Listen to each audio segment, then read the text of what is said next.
In the name of God, the holy and undivided Trinity. Amen. Do y'all remember a few months ago, seems like 10 years ago, but the very beginning days of the quarantine, when there was no toilet paper in the grocery stores, the shelves were empty. I will admit, my first inclination was not one I'm most proud of, to make fun of those people, to laugh at them, to call them ridiculous, to say there will be enough. But I realize that when people do things like hoarding up toilet paper, or in the winter and there's any threat whatsoever of ice or snow, hoarding milk and bread, you gotta have your bread sandwiches, right? That comes from a deep and unsettling place of fear. It comes from the fear of not having enough. We're afraid that we're not going to have enough to survive. And so we hoard, we collect, we gather, we clutch, we grasp. And I think that's probably deep-rooted in us, whether genetically or culturally. Probably goes back to our days when we were wandering around gathering nuts and berries and fishing and hunting for what we needed. But God's message is far more hopeful. God's message is always about abundance. There is more than enough. Like Isaiah says, everyone who thirsts, come to the waters. You that have no money, come, buy and eat. Come, buy wine and milk without money and without price. God's love will sustain us. God gives us more than we need. We get all worried. We get all anxious. We go into crisis mode. And God says, why do you spend your money for that which is not bread, and your labor for that which does not satisfy? Reminds us that there is something far more important to search for, to reach for, maybe just to reach out and accept. God's grace, God's love, God's forgiveness, God's mercy, God's justice, God's righteousness, all provided to us as a free gift. Came to give you life, and that more abundantly. God gives it to us and tells us, don't be afraid. Don't worry. Do not fear. Everything is going to be all right. I think for us, imagining what all right is might be different than it is for God. Because God already experiences the cosmos in God's perfection. We have a hard time grasping that. We have a hard time understanding. But God says it is going to be all right.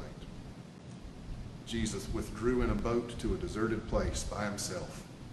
And for 2 seconds, he probably said, man, this is awesome. But then the crowds show up. They heard it. They followed him on foot.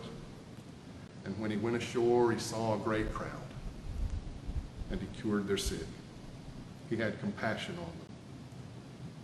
He did what he was called to do.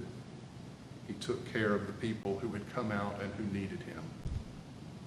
And then evening came, and the disciples were looking at their watches, tapping their feet, saying, Jesus, this is a deserted place. Let's send the crowds away so that they can go into the villages and buy food. And I'm sure they did not expect Jesus to say, well, you give them something to eat. And the disciples, I can see their anxiety rising again We have nothing here but 5 loaves and 2 fish. There's no Dollar General. We can't get any more than this. This is all we have. It's not going to be enough. But Jesus just says, bring them here to me. Told the crowds to sit down. Took the 5 loaves, the 2 fish, looked up to heaven, blessed them, broke them, gave them to the disciples, and the disciples gave them to the crowds.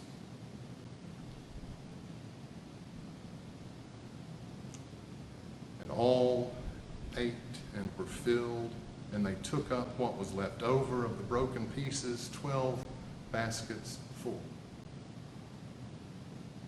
This is a story of God's abundance. We think, like the disciples, there's not enough. All we have is 5 loaves and 2 fish. It's not enough.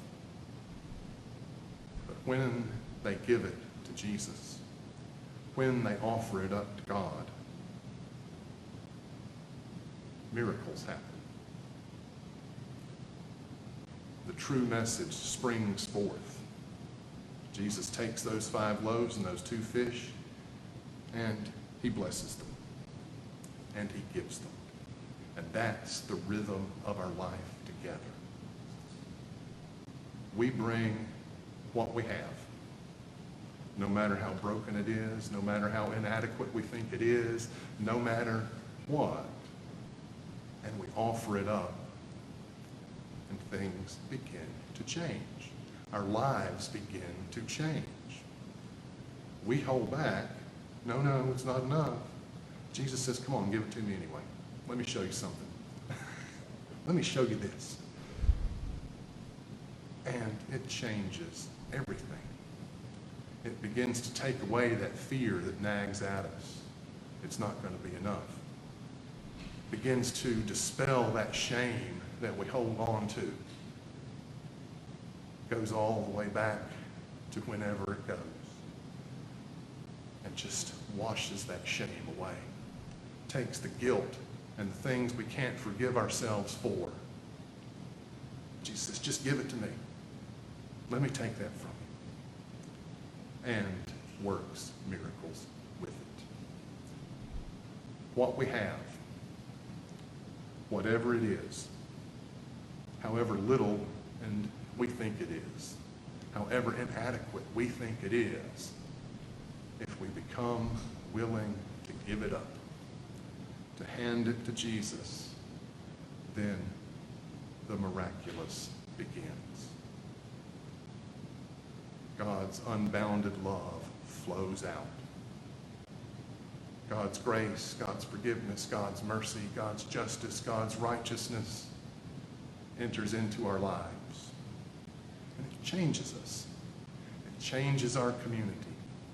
And it changes the whole world. I do think that those of us who are followers of Jesus are called to a higher standard than this world. We're called to do our best to let go of the fear that we find all around us. And that's hard. I will be the first to admit. Letting go of fear, letting go of anxiety is a difficult thing. And there's no magic involved. But if we can let go, that's when Jesus uses what we have. Just that. Meager as it is, impoverished as we are, broken and ramshackle as our stuff is, we give it to Jesus, put it on the altar, and it changes. And we become an example. Because little by little, we're less afraid. Little by little, we're less paralyzed. Little by little, we're less willing to engage in the same behavior that we see all around us. We're less willing to accept the standards of this world that say, might makes right. Racism's a fact of life. Every person for him or herself.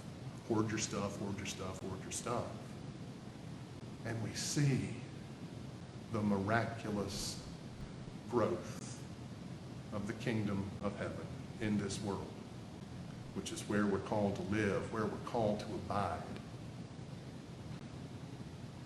where we're called to be made new.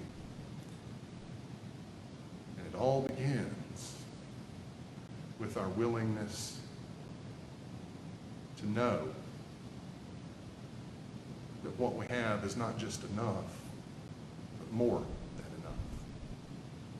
What we have, if we offer it up, is the ingredients for the miraculous. It's what Christ uses to change this world, to let the light shine in this world. And we're the ones who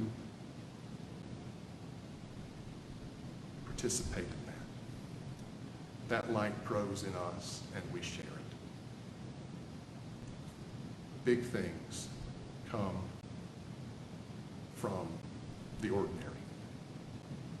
What we have is always not just enough, but more than enough.